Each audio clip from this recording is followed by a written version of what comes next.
Patrick at Pals. So Chuck, we've got a Ford F-250 here. Why is it towed into us?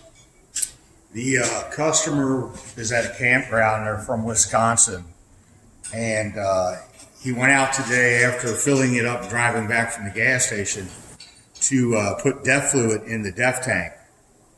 And he did a big whoopsie. The whoopsie is that he put the DEF in the gas tank, which is a huge no-no because DEF is very corrosive. It can eat the high pressure pump up, it can eat the fuel pump up, it can damage multiple components in the car. Now, fortunately, he didn't start the vehicle. It was towed to us, and we've gotten it inside.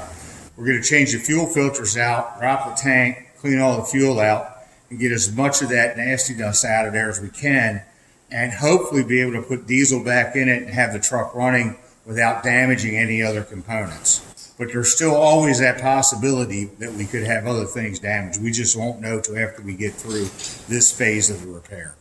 So DEF, that's diesel exhaust fluid, right? Correct. And that's an emission control for the diesels.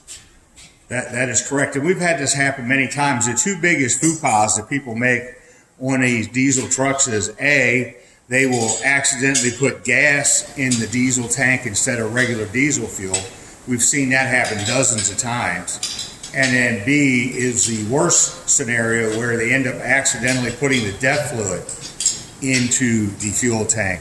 Now, I don't know on this particular Ford, but we had another one in here about a year ago, and the young man's son was driving the vehicle. He's 18 years old, driving a diesel truck, and he really doesn't know a whole lot about them because he's 18 years old. And he accidentally put DEF fluid in the fuel because at that particular model of Ford, the DEF tank fluid filler and the gas diesel fluid filler were next door to each other. They sat side by side. So anyone could make that mistake that has no knowledge of what the difference is. The sad part was that he ran the vehicle and drove it till it didn't run anymore. It ended up costing the customer about $12,000 to fix the vehicle. Oh my goodness. Well, folks, if you've got a diesel, make sure you're putting diesel fuel into the fuel tank and diesel exhaust fluid into the DEF tank. See you soon.